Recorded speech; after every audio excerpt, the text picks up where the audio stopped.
唉，好无聊哦。身为一个专业的手机渣男，以周为单位换手机的生活才是日常啊。虽然说近期开始有一些新手机可以把玩了，但感觉还是少了些什么啊。唉，有没有一款真的既奇妙又奇怪的手机啊？最好是那种非主流的，不太会有人去买的，但是外形也要越新鲜越好，最好是连外壳都很抢眼的，放动漫图最好。哎呦，中阶低阶机也没差啦。神啊，快给我来一台这样的手机吧！拿去，你要的新手机。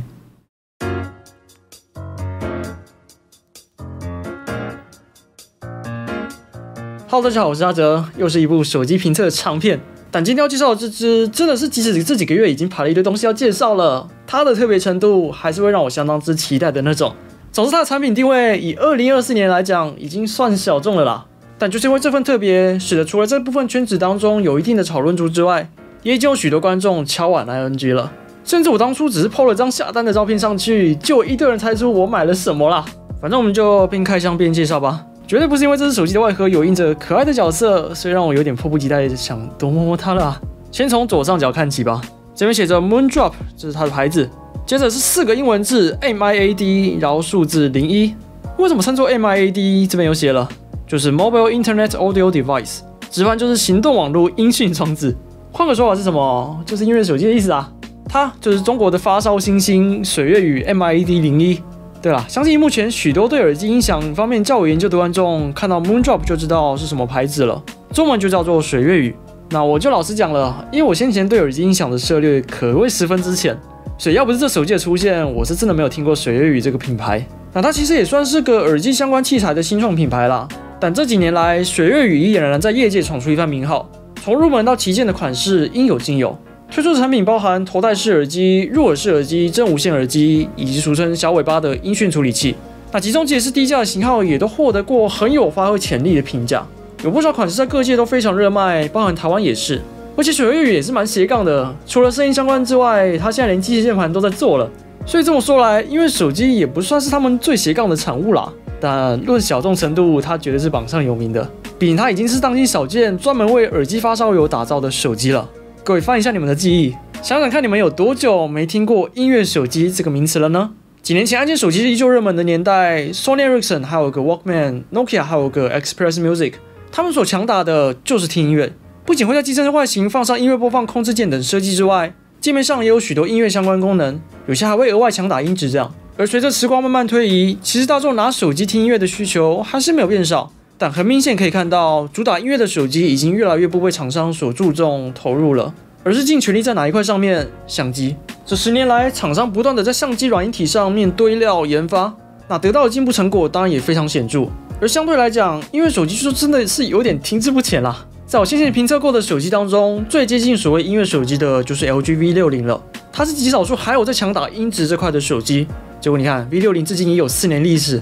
但它的音质在当今手机中依旧还能处于顶尖等级，甚至没有今天任何一只主流手机能够超越。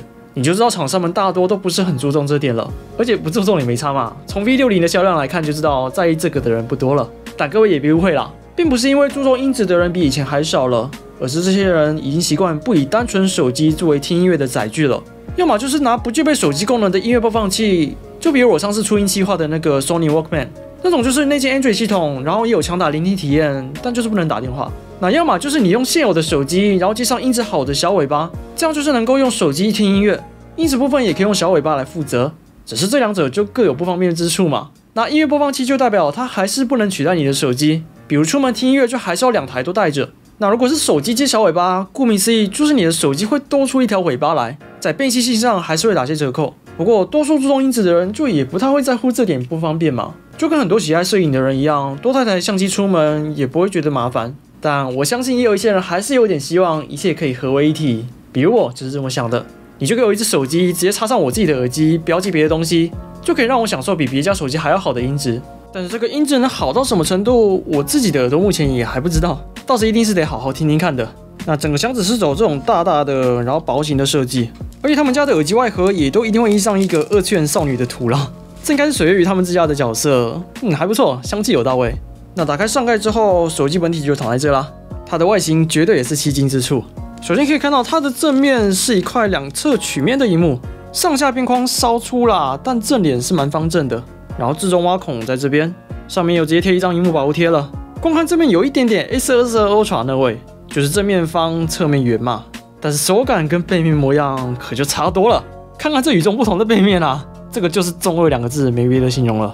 但它跟前几年的 ROG 手机又是不太一样的中二感，这种就是整齐的机甲风吧，灰白色方正机身，然后侧边按键都跳了橘色来点缀，上面镜头模组的旁边也有一些装饰，这边写着 MIED01，跟刚刚讲的那些字验明真身。上面这些小字呢，就是它的精髓了，等等再讲。反正整个机身上凸下薄的感觉就很像当今多数手机那样啦。不过 MIED01是上面凸一整块，而且其他厂商凸是凸在镜头模组那些的，但我相信这只不是，而是里面那些音效元件。至于手感如何嘛，高情商的说法就是能让你的手深深感受到它的存在。你们看这个机身下半部，侧面跟背盖交界的地方是没有收边的，它就很像直接拿刀唰的把背面整个削掉一样。这种做法放在小手机上可能还好，但是因为它机身尺寸不小啊，导致整个握起来割手感蛮明显的。不过真的是特别啦，你看上面跟下面的纹路也不一样，这边有斜斜的条纹这样。而且我自己本来就是外貌协会的嘛，机身一旦好看，这个心灵手感就自动加成了。也得益于背盖整个都是塑胶材质的，它的重量并不重，约201克，虽然也是破200公克啦，但以音乐播放器来说，感觉这重量就没什么了。而且也不会因为机身上半比较厚而有头重脚轻的感觉。那好了，该来说说它的重点了。刚刚你们应该也看到啦，这只手机不仅具备先进的3.5毫米耳机孔，旁边这个呢，没错，又是另一个耳机孔啦，而且能看到它直径是更大的。这个我们称作 4.4 毫米平衡接孔，在其他音乐播放器上是还算常见，但放在可以通话的手机里面，这是头一遭。这也呼应了手机上面那行字嘛，4.4 balanced 指的就是平衡接孔。旁边这个 PO with mic 我是有点看不太懂啦，但这个 3.5 想必指的就是 3.5 毫米的耳机孔。反正 4.4 毫米平衡接孔运作的原理跟 3.5 毫米不太一样，但长话短说就是能带来更好的音质啦。然后整个独立 DAC 音效模组都内建在手机里了。所谓 DAC 就是数位转类比，更笼统的说法就是将这些音乐档转化成声音让你听到啦。所以我们手边的手机其实都是有内建 DAC 的，通常是整合在处理器里面。但考量到体积与成本等等，处理器的 DAC 通常就普普而已。因此往往不会比独立出来做的 DAC 晶片好，也会有更多杂讯。其实就很像我们电脑内显跟独显的概念啦。独显通常比整合在处理器的内显强，但也需要额外空间去放置，成本也更高。而我之前评测的 LG V60 就是配备了独立 DAC， 才造就了它不凡的音质。那如果想让一般手机也有独立 DAC 的话，那就是这样，就是地上的小尾巴啦。而如果想让一般手机也有更好的上用体验，那就是这样，就是 Surfshark VPN 啦。没错，身为2024年的现代人，还看过我介绍那么多次，怎么不能多了解这个使用工具呢？ Surfshark VPN 能让你在任何生活环境瞬间遨游各国，无论是你的电脑桌、咖啡厅还是捷运内，只要3秒钟就能直接享受到那些地区限定的内容，而且一切资料皆有经过加密，确保你的隐私与安全。像有玩一些日版游戏的各位一定知道，要在游戏内氪金，并不是直接绑信用卡就好。比如 Android 的系统就需要在跨区情况下办个日本账号，这个时候 Surfshark VPN 就是个省事、安全且快速的选择了。只要注册好账号，在手机的 App 上登入，并在国家列表里选择日本，这个时候就可以顺利进行其他操作啦。这几年来的使用之下，速度也相当稳定，不卡顿。现在记下影片右上方的折扣码，并点击底下说明栏的专属网址，就可以享有3个月的免费试用期以及我的专属优惠哦。跟你氪金的钱相比，简直不算什么啊！此外 ，Surfshark 在付款使用的30天内，也都是可以无条件全额退款的。对于 Surfshark VPN 有兴趣的各位，影片结束后就去多了解一下吧。而这次 MIED01 用上了2组 Cirrus Logic Master Hi-Fi 的晶片，数据上说是可以达到132 dB 的动态范围以及117 dB 的信噪比。这方面老实讲我没概念啦，等等就让我的耳朵自己告诉我吧。那么其他硬体规格也还是得讲，萤幕尺寸有 6.7 寸，比例为 20.5:9， 是稍微偏长一点的，解析度 1080p， 材质是 AMOLED， 更新率又有120 Hz， 没有因为主打音乐而省这块。机身三维的话就直接标在这里了，这是我参考其他创作者的数据，官方没有写。下方最薄的地方大约 9.1 毫米，体重的话属中等身材。处理器配备了联发科的天玑7050，就是天玑1080的改名版，效能堪用但普通。去年评价手机讲到的 Realme 11 Pro 用的也是这颗，容量部分有给到 12+256GB 这个组合，以这价位来说算蛮可以的啊，价格等等会提到。那觉得储存空间不够的话，身为播放器该有的 SD 卡插槽它也是没少的，最大支援到 2TB， 毕竟也别小看这些无损音乐的大小啊。那也可以插2张实体 SIM 卡，它是做成3选2的插槽，然后身为手机的它也是有配备 5G 网路的，这点就完全碾压市面上所有播放器了。电池容量5000毫安时，对于这颗处理器来说是游刃有余，不过独立 DAC 当然也会吃电。总之，官方给出了最长100小时的待机时间，用 4.4 毫米平衡孔也能连续播放27小时的音乐，充电速度只是33瓦，不多但足以。那这台手机也是用内建光学萤幕下指纹辨识的，但就没有防尘防水机能了，至少就官方给出的资讯来看是没有的。而一台主打音乐的手机，你说它没有上下双喇叭是说不过去的吧？外放音质待测就是了。然后耳机孔刚刚各位也看到了，不仅有一个3.5毫米，还有4.4毫米的平衡孔。接着是刚刚都没特别提的相机，反正不是这台的重点嘛，现在才讲也没关系。主镜头6400万画素，超广角800万，感光元件查不到，反正拍了就知道。官方自己都形容它是至少可以扫码的等级了，各位就可以不期待的期待一下。最后就是售价啦，官方开卖价是2499人民币，折合台币大约11000左右，这价位大概也是入门的播放器定位。那我是觉得撇除它独立 DAC 这点，用这价格买到一台12+256GB 还有独特外形的手机，好像也不会到不值得呢。但毕竟台湾没卖这支嘛，所以保固那些的也很麻烦，基本上可刀中没有了。然后颜色就做上这款白色而已，严格上来说是灰白色。那就来到开机时间吧。在此同时，身为音乐手机也还是不能躲过我的按键手感测试。其实扎实度是有的耶，这样子左右晃动它是不会有松动感的，还蛮惊艳。至于按压的回弹手感就稍微普通了啦。虽然回弹是蛮确实的，但还是没有到顶尖的等级。不过在这个价位的手机当中，我觉得算是可以的了。但是有一点要注意啦，就是它侧边的按键宽度是偏窄的，但我觉得这也不会构成太大使用麻烦。然后没独立的音乐控制钮，这点也比较可惜啦，没有延续以前按键手机的精神。那第一次开机它会出现这个用户须知，而且虽然它是中国品牌，但蛮特别的是系统采用相当接近原生的 Android。官方也强调了，它跟中国其他厂商的系统不同，不会推播一堆广告，强调干净的使用体验。曾几何时，没加料的系统也成为了一种优点了呢。反正这就是它的界面，可以看到 App 图示那些还是有经过设计的。那这个桌面的桌布预设就是全黑的了，但比较特别的是，这个锁定画面桌布直接标配一个2次元少女的角色啊。可以看到他拿着这台水月鱼手机，跟手机盒子外面那只不一样就是了，那还蛮妙的啊。顺便看看盒装里还有什么配件，有一份说明文件，一条 C to C 的编织充电线，还有一个退卡针，没了。没有附上充电器，也不像早期音乐手机一定都会附个不错的耳机，但也合理啦，像音乐播放器也都不会附耳机，你就是用你自己喜欢的耳机接上去。那毕竟也是第一次开箱评测这种类型的产品，所以除了手机评测必备的环节之外，还要再请这位比我还懂得听音乐的小伙伴入场啦。因为我是想说，既然我都买这只手机了，那我希望我能透过这个评测这部影片，来使平常没什么在专心听音乐的我，感受一下其中的奥妙与美好。搞不好就这么爱上了也说不定，然后就跌入耳机圈这个大钱坑了。总之你这边准备了一些设备给我嘛，那就先由你来介绍一下吧。这只手机现在主打的点就是它就是手机加上一个小尾巴嘛。对。那我想要让你比较看看，就是如果是一般的手机直接接上小尾巴，跟它到底有什么差别？所以我们等一下也要准备我一般的手机上来。对，那你就随便拿一只你喜欢的吧。不然就这台 iPhone 好了。那我这边准备了一条，这是 Apple 原厂的 Type C 转 3.5 毫米耳机孔的这条转接线，然后还有另外一条我自己在用的，这个是 Feel 的 KA3， 直接接这个水玉手机，然后透过 iPhone 接原厂的线，然后再换上这个小尾巴，三者之间的差异是什么？所以我们一开始就是先 iPhone 配上原厂的线来听吗？对，然后你就可以用你自己喜欢的耳机来装。所以第一步就是要选音乐了吗？对，我这边是还没有买 Apple Music 啦。比较不能听到无损的东西，但是如果我们是点进 YouTube 的音乐，这种有损的音乐还是听得出来吗？还是听得出来。哎呦，不然我们就选这首好了。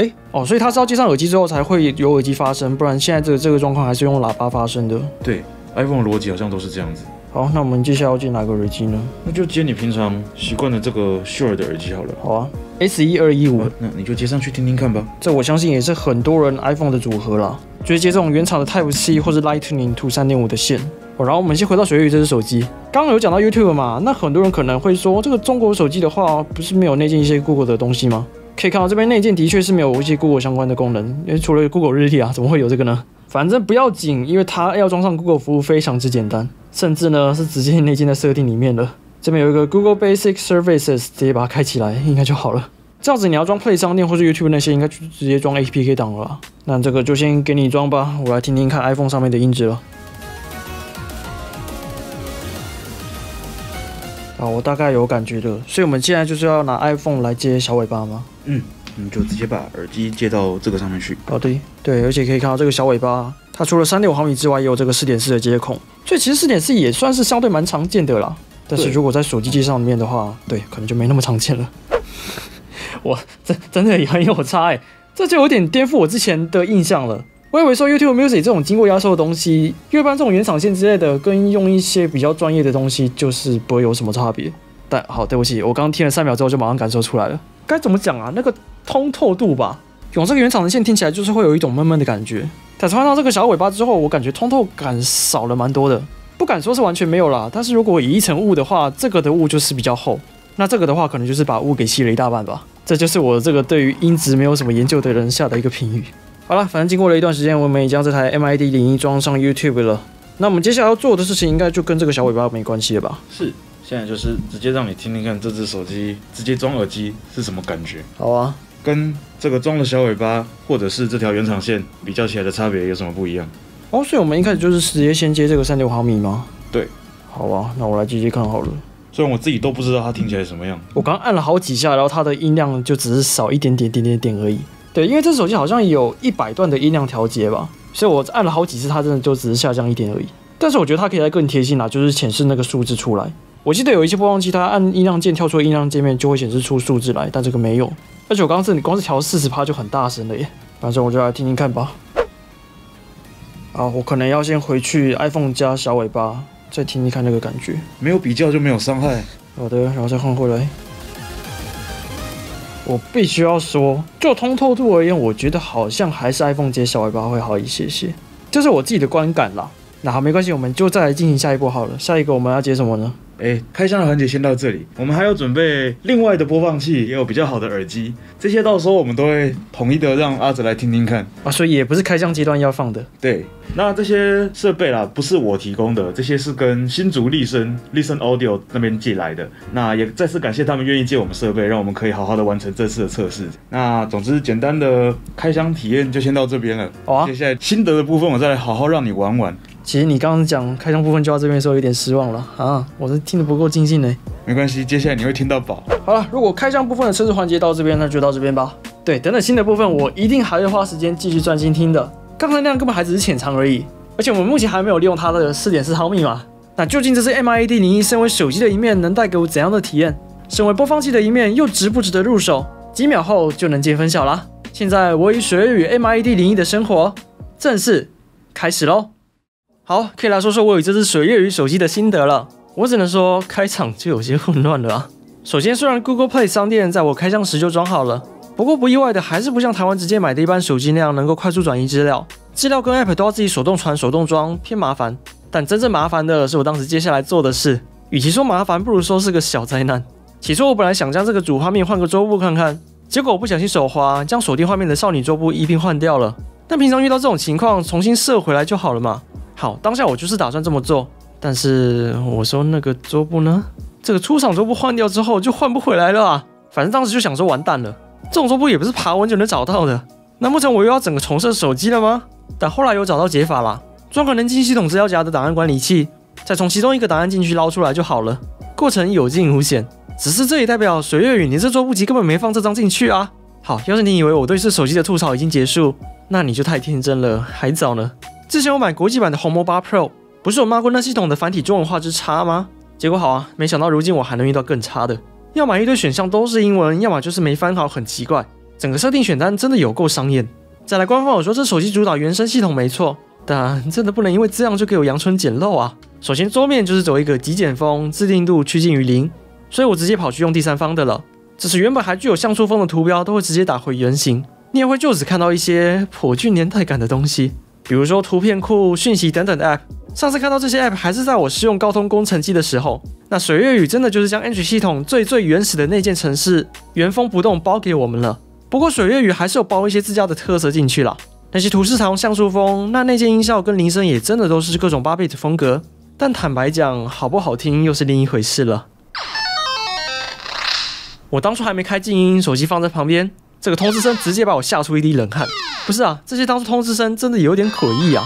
铃声的话是有好听正常一些啦，但也是属于我接电话前不会想听到的类型。那除此之外，水月雨还内建了不同风格的 AOD， 充电也会出现这样的动画，甚至还有游戏助手这东西。但这些对我来说就有种说不上的山寨感，会让我觉得他们是不是找家外包厂商随便做放进去的感觉。反正软体就讲到这边啦，来说说这手机硬体上带来的体验。然后对，我要继续念了。首先，这个震动马达真的比前阵子那不到4000元的 Moto G3还烂，指纹辨识是还行啦，一开始速度跟准确度都不太好，用久之后有感改善，但也不到顶尖。然后这手机虽然有 NFC， 但 Google 钱包一直卡住，所以还是不能拿来刷卡。Google 地图也是差不多情况，虽然有出现 GPS 图标，但怎样都找不到我位置。哦对，也能看到这手机在户外的萤幕亮度并不怎样，在 AMOLED 的手机当中算蛮暗的。然后放口袋萤幕朝内，真的很容易误触。出一趟门大概有30次拿出手机都是亮着萤幕的，整个自动亮度的逻辑也写得很糟，调亮度通常大起大落，而且该亮的时候不亮，该暗的时候又不给我暗。天玑7050的效能是还能应付一般使用与游戏，但想买它来打音乐游戏的观众，我劝你还是先想想，因为它的触控延迟实在是大到有些困扰了。好啦，念了那么多，最后还是得夸一下，就是它的电池续航力真的很不错，出门一整天时不时拿出来热点开好几个小时，都还能撑到我回家。总之软硬体心得先说到这，接着就是特别为这手机创立的环节音乐表现了。首先我不知道别台播放器是不是也这样，但这台 3.5 毫米跟 4.4 毫米同时插入的情况下，两边耳机都能同时发声，也算是一种共享音乐的方式啦，有点浪漫。那在开始这些聆听之前，我先让里面的音效晶片 run 了一阵子，就是俗称包机吧，总计10个小时左右。虽然10个小时并不算很久，耳机器材要还也没办法让它跑太久，不过在这之后的音质还真的跟开箱时有差。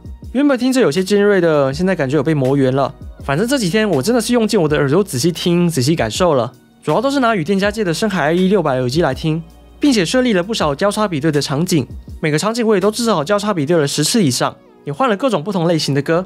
而在诉说我的心得之前，也要再次告诉大家，我自己并不是个经验丰富的耳机喇叭研究者，加上听觉感受这部分难免有些主观，所以我讲的内容可能不一定会是你们认为的那样，请各位当参考用就好咯，别太认真。好啦，那第一组我们就拿同样的手机、同样的耳机，但使用原厂的 3.5 毫米与 4.4 毫米耳机线，比比看这两种耳机孔之间有何区别。那首先很明显的，同样音量趴数下 4.4 毫米带来的音量会比 3.5 毫米还要大声，而在调整至差不多音量的时候， 4.4 毫米的清晰度的确是比 3.5 还高的， 3.5 毫米相较下来就有种隔着一层薄墙无法穿透的感觉。这种差别就是起初可能要互相比较才觉得有差，但听久了之后我可能就会回不去了。总之我们接下来就用它的 4.4 毫米吧。现在我想拿来比较的是它与 Feel KA5 这个小尾巴的 4.4 毫米输出，结果又是遇见新世界啊！原本我觉得 MID01 的 4.4 毫米已经很棒了，换到 KA5 之后才发现水月手机原来还是有道薄墙，但两者之间的差异我觉得就没刚才大了。如果刚才 3.5 跟 4.4 的清晰度相差10分的话，那这个应该是相差5分。另外 MID01 的高音会相对更尖一点点， K5 只是相对圆润平均的。那再来我们将 K5 换成第一届的 KA3 跟 MID01 比较看看，结果 KA3 的清晰度确实就稍稍不如 KA5 了。我认为这方面等级那个墙的厚度跟 MID01 差不多。那刚才 KA5 是圆润嘛， KA3 的个性则是习惯将高低音推得更大力，比 MID01 还大力。虽然这会使重低音跟人声的爽感更强，但听久了确实容易累。我也相对更喜欢 MID01 的表现。接着我们直接拿一台播放器跟它比比看吧。播放器同样来自 Feel， 型号是 M11S。那 MID01 高音较为强劲这点，在这样的比较之后又再次显现了出来。人声跟一些高音乐器确实能更加突出，但多少耳朵还是要被刺到疲劳的。至于清晰度就有点像 MID01 跟 K5 之间的差别， M11S 就同样好上一点点。除此之外 M11S 的音场也是稍微较广的，我比较喜欢这样。好，那这时候我就想来点不一样的了。虽然这次组长没登场，但拿苹果原厂 Type-C 转 3.5 毫米与苹果原厂 Lightning 转 3.5 毫米相比，能不能听出音质差异呢？就真的是有差。Lightning 转接线的解析力明显更弱，已经能感受到何谓糊糊的感觉，可见同为原厂线，不同接头的听感就是会不同。那最后我们将 IE600 收起来，换到苹果这副几百元的 EarPods， 接在 MID01 以及 iPod Touch 7上面听听看差异吧。首先音质那些的跟刚刚拿的 IE600 比起来，当然是懒觉比鸡腿嘛。但还真别说，同样的 EarPods 在这两台装置上听起来就真的也有差。MID01 又将 EarPods 的解析力往上推了一点，声音也更加圆润，不像 iPod Touch 推起来有一点刺耳。所以虽然应该不会有人这样配，但 MID01 也真的算是发掘出 EarPods 的更多潜力了。反正音质我们就说到这啦。现在先来个效能测试定番，预备一下，因为等等下一个测试带来的冲击力可谓不容小觑。好啦，同样是 3D Mark 的20轮 Wildlife Extreme， 其实在让它跑这个之前，我也没特别让它冷却，想说应该也不会影响到稳定度吧。结果你看，就真的不会啊， 99.5% 的稳定度，直直的一条线。会影响它效能的永远不在于散热，因为这样的中阶处理器实在是热不起来。但是分数嘛，就都不太好看了。那来吧，大家期待的喇叭外放时间。在实际听过之后，我已经略有耳闻，大家都说听了 MID-01的外放会大开眼界，总之我们就来听听身为音乐手机的它能带来怎样的表现吧。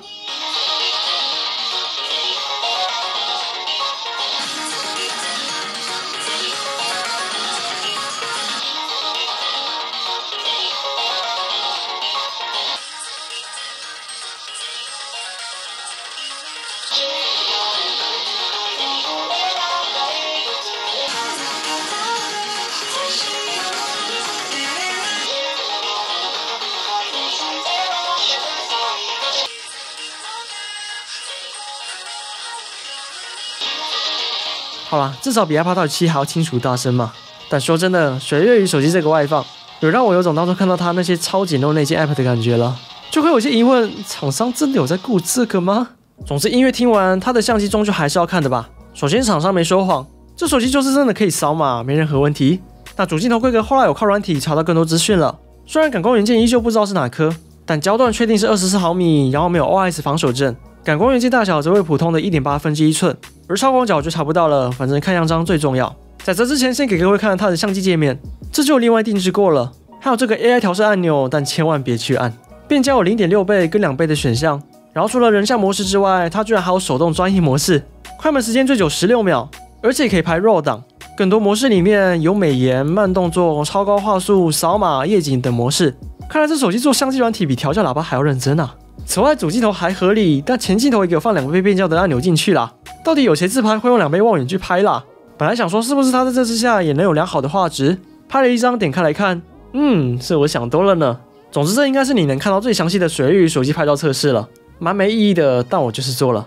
首先 ，MID-01的主镜头相比 iPhone 15的确是有比较广角，而且颜色更加惊艳，有种三星的感觉，逆光处也有拉亮的迹象。但为何我刚刚说它的 AI 调色按钮千万别去按呢？因为按了就会变这样子，超级辣眼睛，这个鲜艳度是直接开到爆表了。这就让我想起几年前拿华为 P20 Pro 开自动场景辨识拍草原，也是不真实到一个不行啊。反正后面的照片我都把这个给关掉了。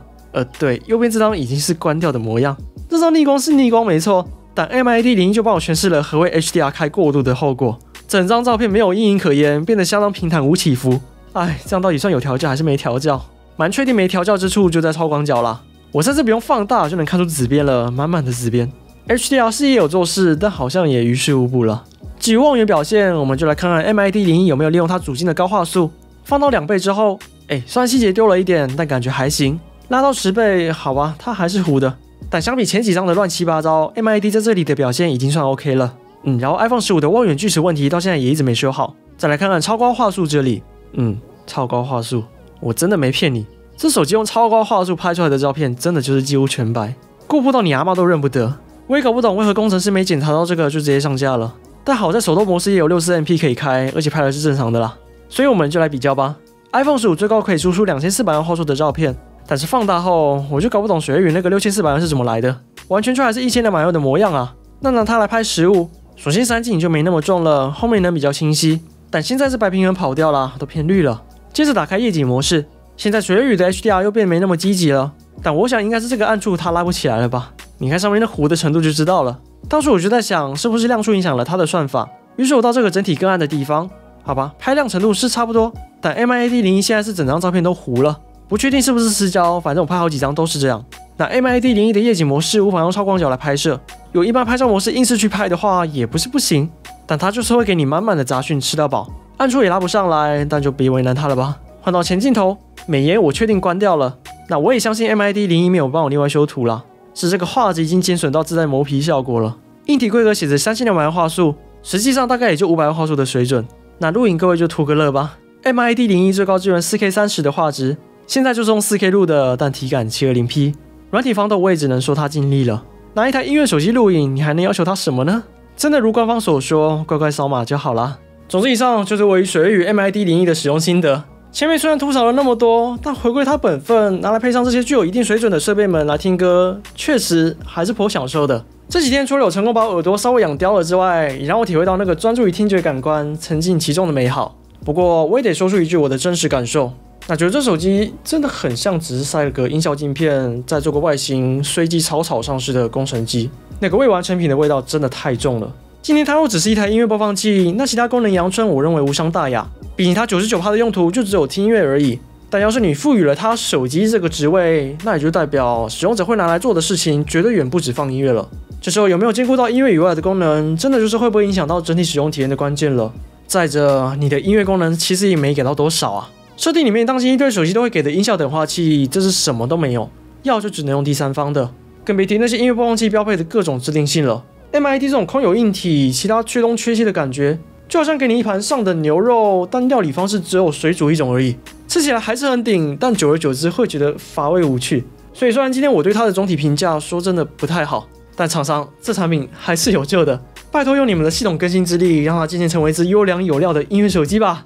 那这部影片就到这里结束啦。评测这种小众手机，终究还是有一定的乐趣在，能清楚看见厂商第一次做手机所投入的野心。所以虽然进步空间还很大，但我还是会继续期待接下来的发展的。就像你们期待我之后的影片一样，记得按个喜欢与订阅再走啊！谢谢大家收看，我们下次再见，拜拜。